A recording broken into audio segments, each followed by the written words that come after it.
ఉడిపి స్టైల్లో instant chutney powder mix టేస్టీగా ఎలా చేయాలో చూద్దామా. మొన్న ఇన్స్టంట్ కట్ట పొంగల్ చేసినప్పుడు ఇన్స్టంట్ చట్నీ కూడా వీడియో చేయండి అక్క అని అడిగారు కదా. చాలా టేస్టీగా ఉంటుంది.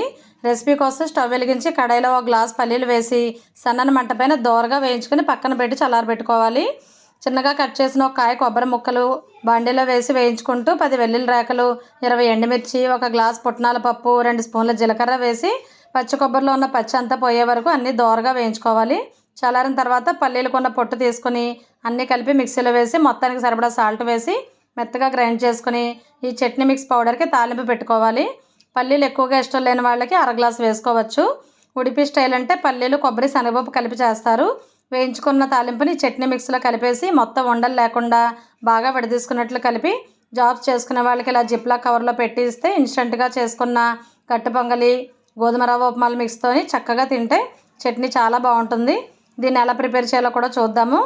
ఒక కప్పు చట్నీ మిక్స్ని ఒక బౌల్లో వేసి అదే బౌల్తో ఒక కప్పు వాటర్ని పోసి ఉండలు లేకుండా స్పూన్తో కానీ చేత్తో కానీ కలుపుకొని ఒక పావు గంట సేపు నానితే సరిపోతుంది. చట్నీ సేమ్ మన ఇంట్లో చేసుకునే టేస్ట్కి ఏమాత్రం తగ్గకుండా ఉంటుంది. ఇన్స్టెంట్ కట్టు పొంగల్ మిక్స్తో మా బాబుకి వెజిటబుల్స్ వేసి చేసి ఇచ్చిన ఇన్స్టెంట్ గోధుమ ఉప్మాతో కూడా ఈ చట్నీ కాంబినేషన్ చాలా బాగుంది. ఇడ్లీలోకి, దోశల్లో కూడా టేస్ట్ అదిరిపోతుంది. జాబ్ చేసుకునే వాళ్ళకి ఒకేసారి చేసి పెట్టుకుంటే ఒక నెల రోజుల వరకు చట్నీలు అస్తమానం చేసుకునే టెన్షన్ ఉండదు. వీలైన వాళ్ళు తప్పకుండా చేసుకుని రెసిపీ ఎలా ఉందో కామెంట్ పెట్టండి. వీడియో నచ్చితే లైక్ కొట్టండి.